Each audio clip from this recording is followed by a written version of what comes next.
It's off record now. It's off record. Okay. I can remember nursing my mother. Okay.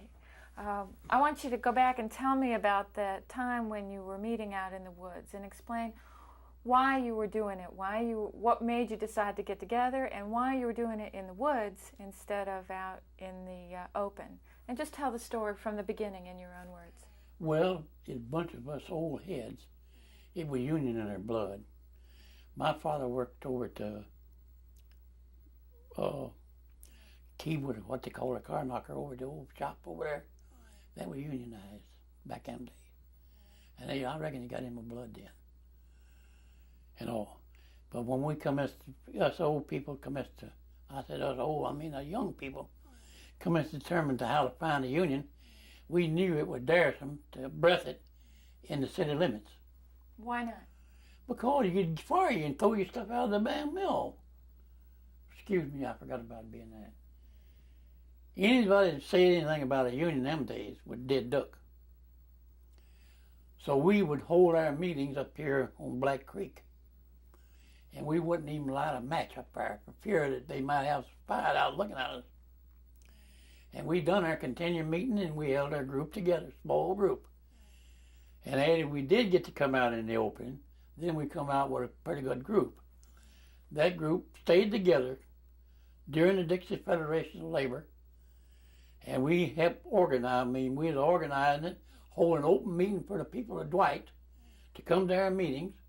And they came, we had a house full, and we were forming our own union. Now, when did you come out in the open and why? It was in the 32, I believe it was. Let's start again and say it was after the NRA, so it was summer of 33. Summer of 33. When the NRA came in. Does that make sense to you? That's when it makes sense to us with the Articles of Incorporation. Well, let's see, we incorporated, you remember when we incorporated it? Summer of 33. Well, that was it then, 33. Yeah. Okay, now start again and tell the story. Well, when did you come out in the open and why? We come out in the open after we got the knowledge that Franklin D. Roosevelt was a laboring man. And we come to having our meetings in the opening. And we stayed in the opening. As I said, we started our meetings. Our people come as to attend the meetings. We wrote the Constitution and bylaws for the Dixie Federation of Labor. We incorporated it on the state law of Alabama. Over here at the county courthouse. And we come as to holding our meetings. And we had a good bunch of people going with us. Then, when we was getting down right, we know we didn't have no money. Cox and Dean. Now, who are they? They was the organizer for the old Textile Workers Union, TWA. Come in, and they took over our union. Now, come back and tell me a little bit about when you came out into the open and you had those good meetings with a good crowd. How'd you get those people to come to those meetings? They got unfair. The fear left them when we come out in the open. They see that we wasn't afraid. And what did they have to be afraid of? Now, that was in the 33. Mm-hmm. Mm-hmm. What did you do with those meetings? We held our regular union meeting. We got up and we incorporated the bylaws and all. We had talks about the working conditions and everything in the meeting and all. One of the things we want you to do is to try to give people today a picture of what a meeting would be like. Maybe starting at the beginning and then telling us all the different things that might happen at a meeting. And also why people were so anxious to join a union. What grievances did they have? Right. Okay, good. So we have two questions, really. The first one is, why did they all want to come and join? What did they think the union was going to do for them? It would go get them out from under what we're under, the working conditions. No, we need You to don't have to answer that. start that one over as soon as she finishes answering it. She got extension on up there. Okay. So we want to know why they came to these meetings. What did they think the union was going to do for them? They knew if we could get a union in here and could get the recognition from the company, that we would have better working conditions and better wages and everything. At that time, we had nothing. You was on the company mercy of everything. Can you describe some of that, what they wanted to get out from under? Working conditions, everything. See, they laid it on us and had a strike. I mean, they put us on it. Well, they put it on us in the 33s when the Depression hit and all. Can you remember some stories of people and the troubles that they had, or yourself even? Was it with the overseers, or was it with the what? You done what the company told you to do, or you didn't have no job. It's just that plain and simple. I could go into the story, but I won't do it. Go ahead. No, I won't do it. I saw things happen up there that I wouldn't want nobody to hear. Because I'm the only one that probably living that could tell it, and I could be denied. But that thing used to be run by the way the company wanted it run. If you didn't do what they tell you to do, you got out. They put somebody else in your place. How did that make people feel? Well, they're scared to death. They were scared. What about the women? Some of them braved it. We had some of the good women that stayed with us. I believe Pearl Bagley and this, what's her name over here?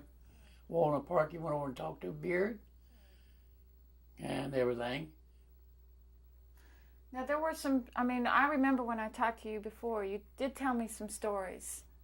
Maybe you don't want to tell them again, but there were some stories about people being treated pretty badly, especially the women, by some of the overseers.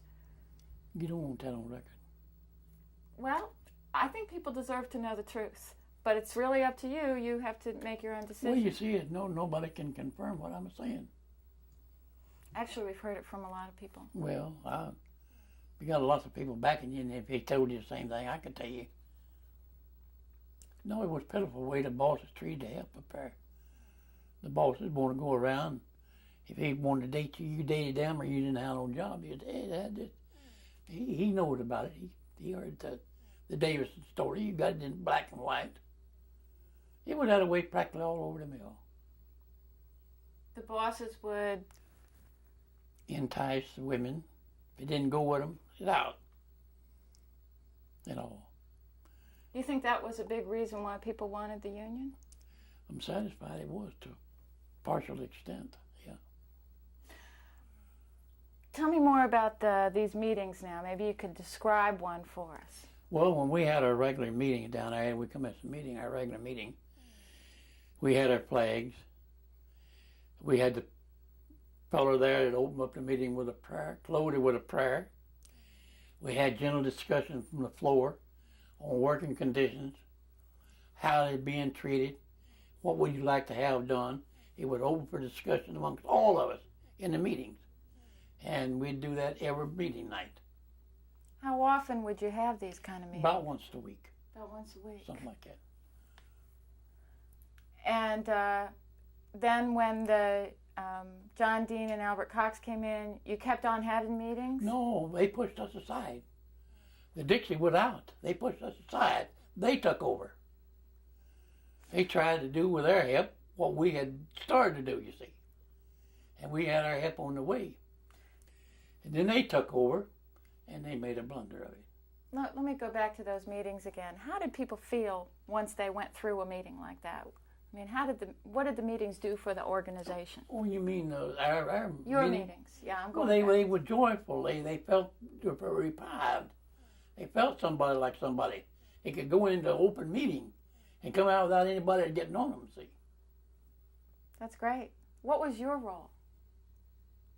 I just remember down here. I don't know where I was, vice president, Walter Pearson, or what. Tell me about Walter Pearson. What do you know about him? He was a old white man, union man all his life. And through him, we formed the organization, Walter Pearson. He was a leader. Yeah, he was a leader. What made him a leader? His knowledge. He was smart. He knew the company and all. And he's a smart feller. And we got behind Walter, along with some of the other, Coy Calloway, Garrett, Lofton, some of the other older people that's passed away now and gone. And we decided to try it ourselves. and we done it.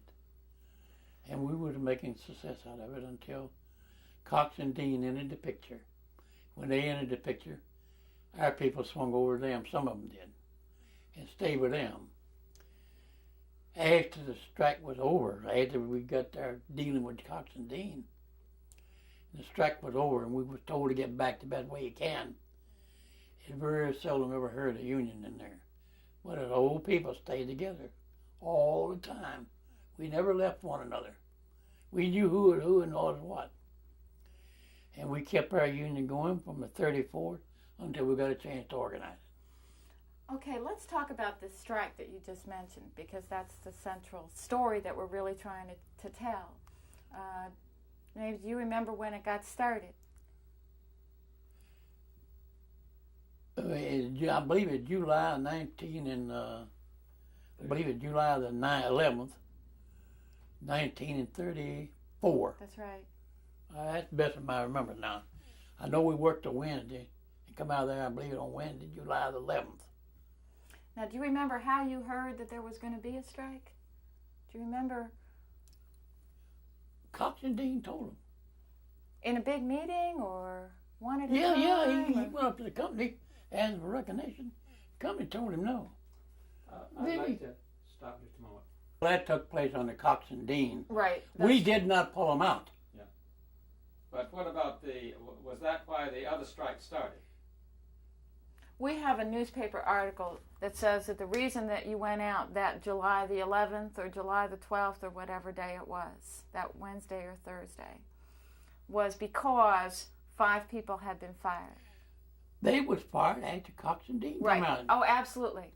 So but what we need you to do is simply explain why the strike happened at that point. What were the immediate circumstances that made it happen? It was on account of the firing of some of the people that put out. Yeah, See, okay. On the old union. Of course, we all observed it. Every one of us, old and all.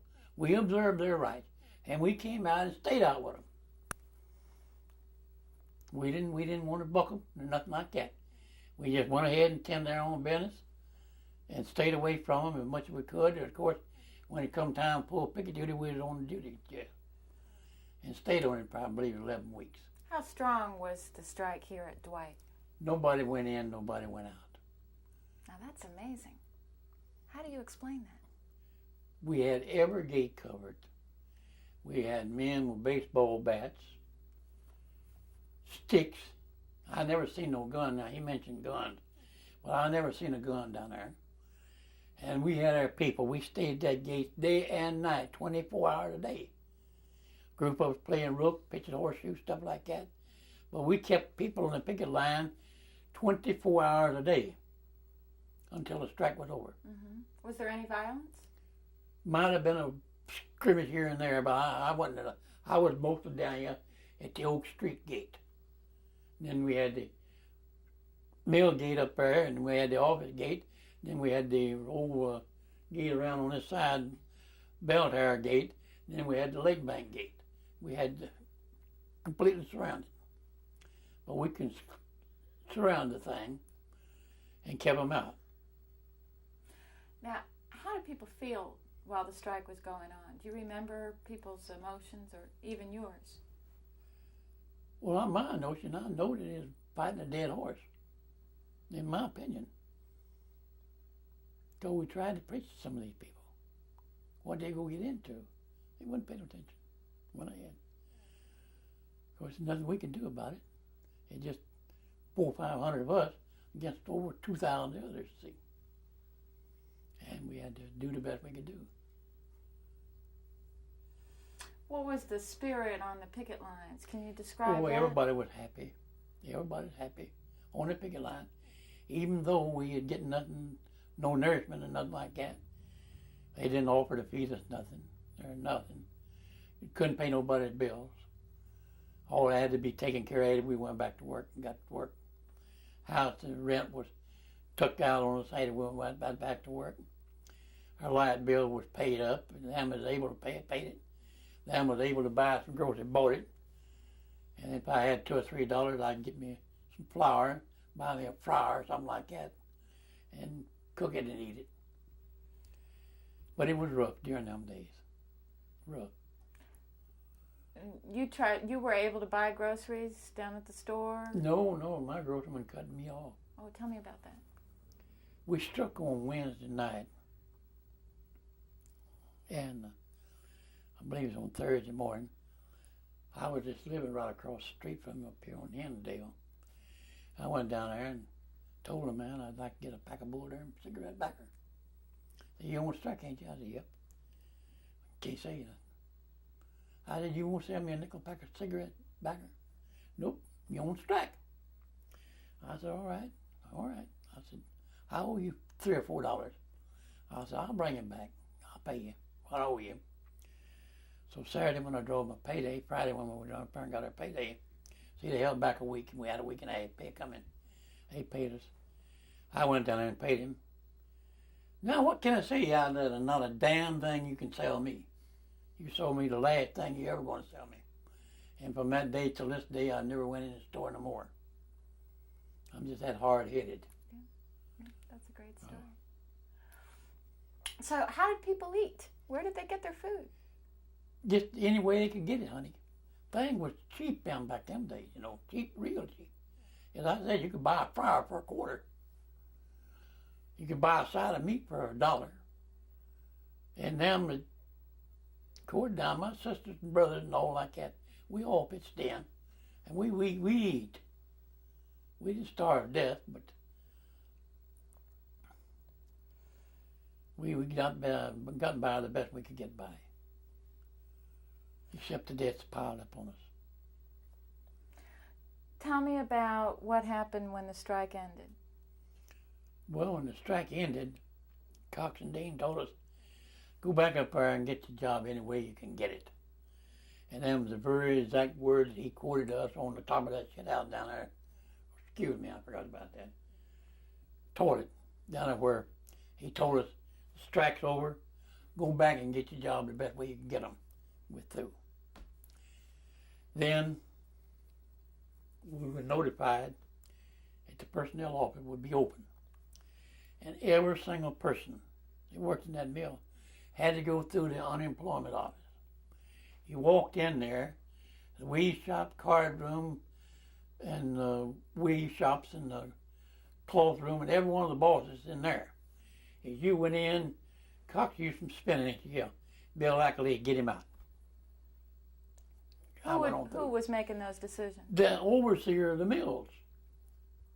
How would they decide who was going to get a job and who They was not? looked at you and they knowed you. They know who they wanted and who they didn't want. So you went in there and the first thing he said to me, get out, Cox. That's the old Bill Ackley's. He was a spinning room overseer, see. He picked who he wanted to pick. Told me to get out. So I went on out. Why do you think he told you to get out? Because he didn't like me. I was union. And he knew it. So I went on out. Went back there 3 days later. And of course they hired a bunch of them, put them on back in there. Some of them they thought they could control it all. Some of them they just told them flat-footed, you black ball, get out. You'll never work another day. No cotton mill in the United States. And they come out to that pass. They would bar it all over the United States. Everywhere. So then, after a few days, you went back again? Yeah, I went back again, and I went back through the employment office. And then we knew that the company was hurting because they couldn't start the machinery up. So I went back in. Bill Ackley was still in there. And Ed Strum was the spinning room boss. Bill Ackley said, get out, Cox. I said, wait a minute, Bill. He went over and talked to Bill Ackley. Ed told me, said, come in on the first shift in the morning. I was working the third shift. Mm-hmm. Come in on the first shift in the morning. Mm-hmm. That's how I went back to work. That was it? They either wanted you or they didn't want you. Tell me how people felt when Cox and Dean said that the strike was over, it was time to go back into the mill. They didn't like it, honey. Why not? Words could express what they went through for 11 weeks. And then get up and tell them, get your job back the best way you can get it. How in the world is it anybody can explain that? Or the way it turned out. What? Maybe time Okay. This is the Gaston Times, September 23rd, 1934. Workers told by leaders to resume jobs. Hundreds of thousands of workers who responded to the call of union leaders tonight were ordered by those leaders to man the looms on Monday. This decision to terminate the most gigantic walkout of modern times followed a thorough study and discussion of a settlement plan endorsed by President Roosevelt. So that was what happened that day, was that the national leaders of the union decided that this strike was going to be over. And you can remember the feeling that people had when they heard about that. And what would you do after 11 weeks of suffering it out, and then the man get up and tell you, get your job back the best way you can get them back? But listen to what Gorman said they'd won. He said, William Green, President. Okay. Francis J. Gorman, energetic leader of the strike forces, smilingly told newspapermen, "We have gained every substantial thing that we can from this strike. Our strike has torn apart the whole unjust structure of the NRA, lifting a load from all of labor as well as from ourselves. We have secured these definite things: an end to the stretch out, a method of determining hours on basis of fact, a method of determining wages on basis of fact, practical recognition of our union, reform in the whole administration of the NRA." That's what Gorman said that the strike achieved. Well, you can believe him or believe who you're sitting by. They didn't hold one when they held that meeting on Sunday afternoon and told us to get back. I don't know who they was dealing with on the other side, but we were just frankly told to report back up there and get your job back the best way you can get them back. So you don't think that the strike achieved any of these? No, sir, it things? didn't achieve none of it. We went back in there, worked all would come out. That is a fancy bald-headed lie. They didn't accomplish nothing for us. Okay. Now, so after the workers went into the unemployment line and were told that they couldn't get their jobs, how did they feel? We got another 5 minutes, but Okay, go ahead. Sorry. No, that's okay. our fault. Go right ahead. Okay. Right ahead. Ignore us, we're not here. Describe the feelings that people had when they found out they couldn't get their jobs back. Well, I didn't get to talk to all of them, but as I said, some of them were blackballed. They was told, you'd never work a mill no more. And them that didn't get the job back had to take what they wanted them to take. You didn't have no choice. You went in there and done what they said to do, not what you wanted to do or where your job was at. You done what the company said to do. Mm-hmm. And there was lots of disappointment over that. What happened to the union? After the strike was over, it left, except us old people that stayed in the mill. So you all stuck around? We stuck around till we got the union through TWA. So you think it's important that there was this group of people? Yes, sir. It was a good group of people still left in that mill after the 34 incident. And what finally happened? Did a union ever come to Gadsden? We got organized, and we'd find out by mouth, would you be interested in the union? We'd get one to come in. Yeah. We passed the word around. And then the union sent Herb Williams in, and he's the fellow that organized it. And when we went through our election, we had 14 people to vote against it. Over 3,000 voted for it. That's how strong a union our union was. Now, when was that? 1942, 43. I want you to go back and tell all that and just tell when it happened. We waited all those years, but we talked. Okay, do it again. It's a great Yeah. story. Just Yeah. put the date in there. John, go ahead. Let's say 19. No, you're close. I don't blank. You want to start off by saying we had to wait a long time, 7 years. You mean, oh, yeah, but after we would come off a strike in 34, our old union people did not disband. We helped what we could hold together, and we kept them together. We didn't come open, but we held meetings and stuff like that. First one plays another. And we know someday or another we would have a chance at it. And we did get a chance to organize. But it was through the determination of a group of old people, solid union people, that got this union into the Dwight Manufacturing Company. When did that happen? It happened during World War II, when we had our election. Was it a long time after the 34 strike?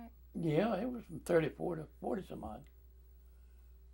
So you were holding the people together We for that we long. were still talking union right up there in that mill, but we would dare to get on the outside. Tell me, you got the union in finally during World War II, and people remembered the strike in 34. Oh yes, they remembered it. Do you think that strike and the union organizing that went along with it, you think that made it easier or made it harder to get the union in when it finally came? It made it easier on us because they people went through with it, but we knew that they wouldn't go through again if we didn't have the right people. So we helped hold them together, talked to them. We talked about everything, and then they decided they wanted the union to come in, and so Herb Williams come in from Emil Reeves' organization, along with George Boldanzi, and they took over. And when we held our election up here, Boldanzi and Emil Reeves were all down here when the ballots were counted. The company got about 100 some odd votes. We got the rest of them. Which was how many? It was 3,300 people working up here at that mill at that time. 3,300. It's a great story. We didn't talk about the company union. After the 34 strike ended, what happened then? Did the company do anything? After the 34 strike, well, they just treated us like they wanted to treat us. Everything. We didn't get no fair treatment until Roosevelt put the 12-hour, 8-hour law into effect. Then we come at getting relief. Was there something called the Dwight Employees Association? Dwight Employees Association was a company organization, formed by the company, run by the company. When was that formed? It's formed after the strike in 34. Well, why did they form it after that strike? The company wanted to get the people over. They wanted to find out how many people would turn over on their side. They had their meetings, everything. I don't know where they ever filed a bylaw or anything for it. Not. You might check at the courthouse, see. But they is supposed to be the Dwight Employees Association. Company union, that's what it was, company union. Did it get anywhere? No, they held their meetings. They say what they're going to do. Didn't know what they want to do. I never attended about 4 or 5, all I ever attended. Go to the wrong side of my people up there.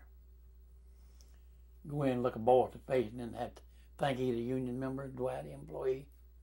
I couldn't go it. How'd you get along with your boss? Hey, they found out how hard-headed I was and everything. Found out to leave me alone. I got along pretty fair.